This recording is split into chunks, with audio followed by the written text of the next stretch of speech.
All right. Welcome back, guys, to another edition of Terrible Towel Tuesday, the pregame, where I will be giving my keys to victory for this upcoming game. All right, so we'll definitely jump into that. Talk about a few things. It won't be that long. To be relatively short. Like I said, I'm just going to talk about the keys to victory for the Steelers versus the Cincinnati Bengals on Sunday. All right, now this particular game, man, is kind of special for me because I'll be at the game. I actually will have an opportunity to be at the game, so I'm happy about that. It seems like I'm always going to Bengals games. It's very strange. I know the year before last I went to a Bengals game and a Cardinals game, but it just seems like for some strange reason I'm always at the Bengals game. But I'll be there on Sunday, so I'll be able to have, a real life perspective and, get a chance to really look at the whole field and see what's going on, the all 22 perspective, if you will. So like I said, man, I'll be, fairly brief here, but let me go ahead and get into some of the thoughts. It's going to be an interesting game. Number one reason why is because it is the Bengals. We definitely know that there's history there now. It's becoming the Steelers, rivalry or nemesis or what have you, just as much as it was with the Ravens. Obviously, you got Burfict, who is a great player. Whether we like him or not as Steelers fans, he is a great player. We're going to have to watch him. He's very physical. He's edgy. So that's one of the things the Steelers would definitely need to do is we need to keep our head and play our game. All right, so that's number one. Now, as far as the keys to victory, I think the Steelers need to approach it the same way they approached the Kansas City game. It's all about balance. You got to have a balanced attack against these Bengals, and I'll explain to you why. Obviously, if you get the run game going, things start opening up for you. And the reason why I have Martavis Bryant there, in case some of you guys are wondering, it's a screenshot from Madden NFL 18. But the reason why I have him there is because he's the X factor. He is my X factor, and I'll explain to you why. But again, get the run game going, get a balanced attack, because if you run the ball, obviously, safeties start to creep up. Cornerbacks play a little closer. You may have an opportunity to beat them over the top, and Martavis Bryant needs to be that guy. He needs to be the X factor in this game. The Cincinnati Bengals know how to play the Steelers for the most part. They know what to expect. Even though we've had success against them, yes, but they know what to expect. And the Steelers, Ben Roethlisberger has struggled against Cincinnati in certain situations. Not all the time, but he has struggled against them. The way they play defense, their cover two, it has given him some problems. So again, what we want to do, we want to come out the gate. We want to have a balanced attack, all right? First and foremost, run the football, pass the football. Take what the defense is giving you. That's another key to victory. Don't force everything. Don't force everything to Antonio Brown. We're still seeing games this season, where Ben is leaving plays on the field. We even saw it last week against the Chiefs. You know what I mean? So we got to get a balanced attack. Keep them on their toes, and we should be okay as far as offensively. Because, the Steelers have been able to run the ball against the Bengals in recent years. So definitely, again, follow that blueprint. Lean on Le'Veon Bell. Don't become one-dimensional, but lean on Le'Veon Bell. See if you can get the run game going early. But then if it's not working, get back to that balance. All right, now, here's the thing as well. Martavis Bryant, to me, will be the guy that will make the big play in this game.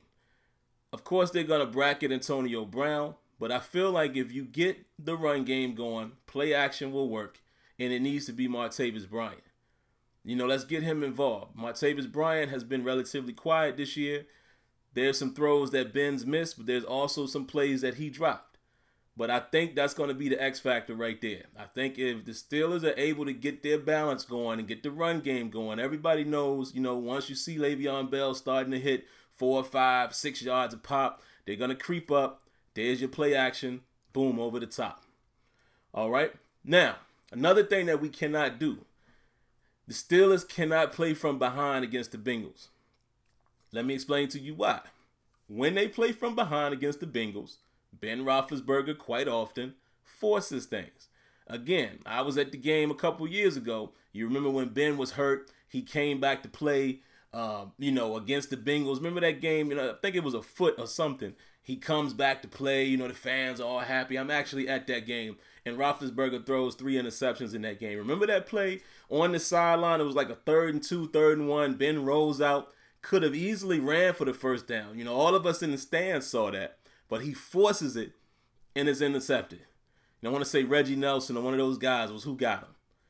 He has a bad habit of forcing the ball against the Bengals. I don't know what it is. Again, I think it's the way they structure their defense. The cover 2 seems to give Roethlisberger problems at times. So we cannot play from behind against the Bengals because it could be a bad situation. Bad Ben could show up. So there you have it as far as offensively. On the defensive side of the ball, it's very simple. A.J. Green. We need to really focus on A.J. Green. And y'all know most of the time I say focus on stopping the run. You always want to focus on stopping the run, but I definitely feel like the Cincinnati Bengals, their running game doesn't scare anybody. They have the capability, but it's not like you're afraid of it. You definitely want to control it, but in this particular game, just looking at, the prospective guys that may be out, A.J. Green is the go-to. There's no Tyler Eifert. I think Boyd may be out of this game. There's really not that secondary guy. I think Ross will be out of the game. We'll see on Sunday. So, they're going to go to A.J. Green. You got to find a way to make other players beat you. Do not allow A.J. Green to beat you.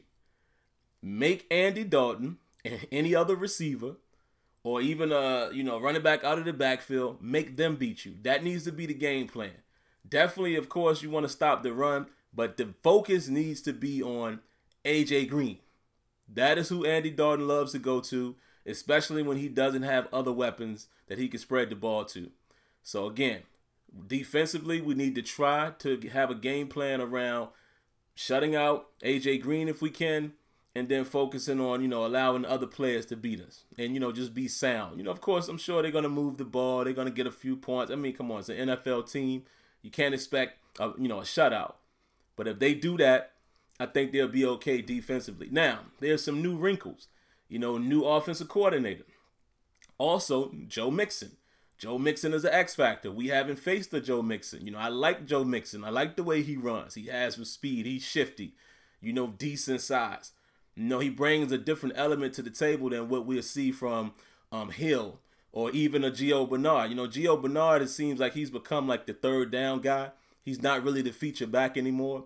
So we definitely got to keep our eyes on the running backs. But Joe Mixon, definitely we need to, get acclimated with him because that, that could be a game changer because, again, Steelers haven't faced this guy. But even with that said, I still think what they need to do is focus on A.J. Green. Shut down A.J. Green if you can. There's no easy task, but everything needs to revolve on that defensively. Key on A.J. Green, make other players beat you. And I think the Steelers have a great opportunity to win the game. Listen, it's at Heinz Field. You would expect that you're pumped up after going into Kansas City. Okay? You're in a position right now. Here's a crazy thing that I didn't even know until I saw it on NFL Network. The Steelers have an opportunity to actually be in sole control of the AFC with this win. Now, it's very early. It's week 7. Let's not get ahead of ourselves. We still got to face New England and teams like that. But the Steelers have put themselves in position as if they win right now, after beating Kansas City, if they win this coming Sunday and they go 5-2 with the Kansas City loss and, New England not having a huge amount of wins yet, they're in sole position. The Steelers actually would be in position to control their fate in the AFC and be the top seed. Isn't that crazy?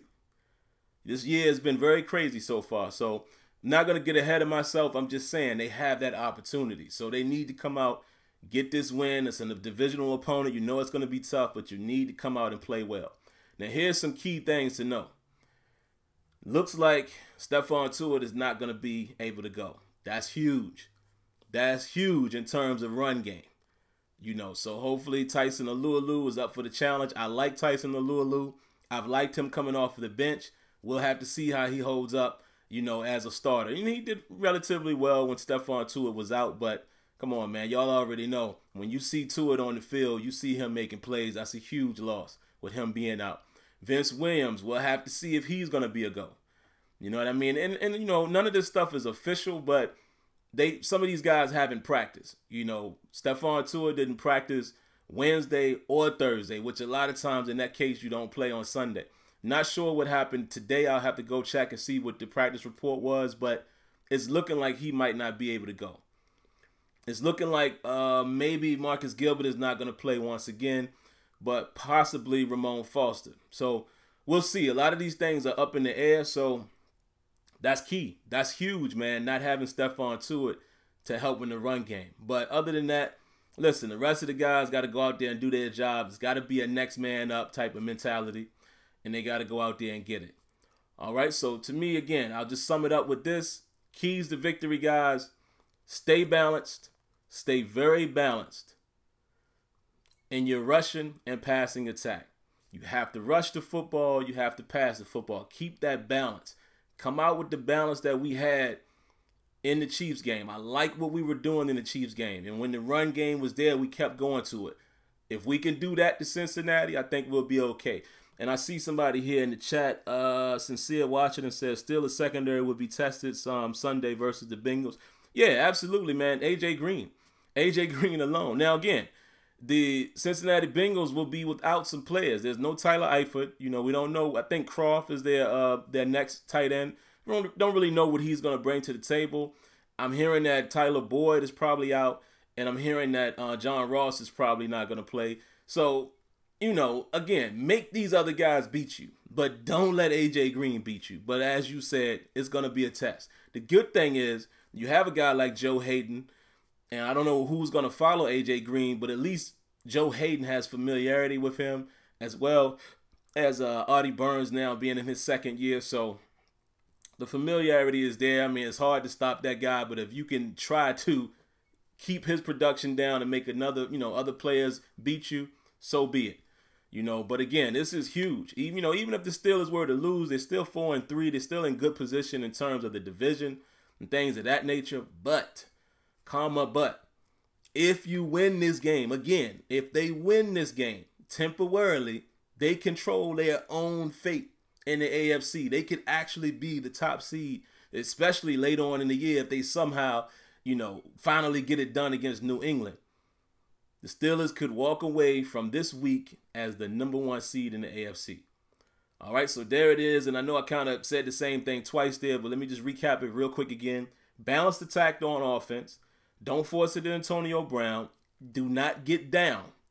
If we get in a position where we're fighting back, it's going to be tough because we know Ben Roethlisberger forces balls against the Bengals for whatever reason. That defense gives them a little complication. So that's what you're going to have to do on offense. Take what the defense is giving you. Be balanced. If the run game is on, keep feeding the ball. And there you have it. On defense, focus on AJ Green. Make others beat you. And, of course, keep an eye on the run game. All right, so that's all I got, man. Like I said, guys, I'm definitely excited. This is a different week because this is the week that I'm actually going to be at Heinz Field. Can't wait for that. I'm upset that they actually flexed the time. I wish it was a 1 o'clock game. But, hey, I'm just happy to be there. So that's going to do it for this particular episode. And, again, if you missed the first part of this, I said Martavis Bryant, as you see him here, I used his picture. He's the X factor in this game. Get the run game going. Play action fake should work. And Martavis Bryant should be the guy that, we're going for deep down the field. One other comment here. Why do you think the Steelers haven't been running the ball with Bell as much as they should? Punishment. Bro, I don't think you realize that the Steelers have been running the ball with Bell a lot. In the Chiefs game, he touched it, 30-something times? In Baltimore game, he touched it 30-something times. So they wasn't running the ball with him early. But I think you're a little bit behind in your assessment that they've been featuring Le'Veon Bell the last several weeks. So, all right, guys, that's going to do it. Hope you guys enjoy. Hope you guys enjoy Sunday, and hopefully on Tuesday we're talking about a victory and how we did it. All right, so that's going to do it. If you haven't already, make sure you subscribe, cut on your notifications so you're fully aware of new videos. And last but not least, I promise, guys, it'll never hurt you to hit that like button. All right, guys, until next time, Here we go. And I'll catch you guys on Tuesday. Peace.